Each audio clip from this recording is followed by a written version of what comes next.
My mum used to go out and she would say, "We'll be back when it's 9 o'clock." And I used to watch that clock.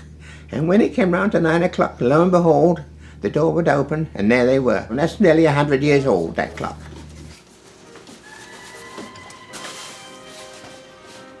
When I was a little boy, I went to the airport, and then I used to watch the aeroplanes fly over to Paris every day.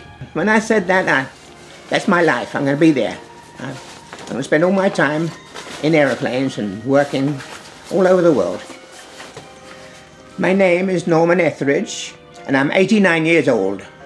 My life has been aeroplanes. You can look around here and see. I was asked by the people of Canadian Warplane Heritage, would I come out there and teach 5 young people to be mechanics? And I thought, that'd be good. And I said, yes, I'll do that. And they said, at the same time, rebuild a Lancaster. The Lancaster bomber is a 4-engine aeroplane, originally built in England, and we rebuilt the Lancaster to recognize and remember all those who died. When I started to do it, I only had those 5 people. Then gradually, volunteers came in. I used to say to them, do this, do this. And then I used to say, you'll manage. And they did.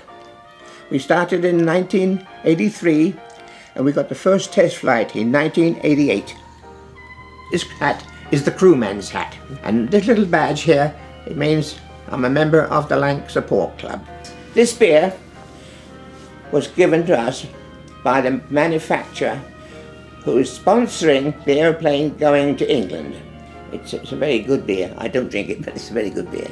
This book I wrote after I'd finished the Lancaster, and that is the aeroplane that I rebuilt. This picture here is me climbing on the airplane as an engineer for the first test flight.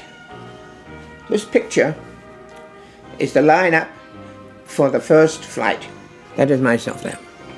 My wife had been so good to me that the people at Canadian Warplane Heritage said she should go to England. So her ashes went to England, to a memorial belonging to Andrew Manasky, a Victoria man. This poem means a lot to me because I've known a lot of people who have been killed and not come back from their operations, and they've often had nobody to speak for them. And now this poem speaks for them all. High flight. Oh, I have slipped the surly burns of earth and danced the skies on laughter's silvered wings. Sunward I've climbed and joined in the tumbling mirth of sun-split clouds, and done 100 things you have not dreamed of, wheeled and soared and swung high in the sunlit silence. Hovering there, I've chased the shouting wind along and flung my eager craft through footless halls of air. Up, up, up, the long delirious learning blue, I've topped the wind-swept heights with easy grace, where never ark or even eagle flew. And while with silent, lifted mind, I've tried and put at my hand and touched the face of God.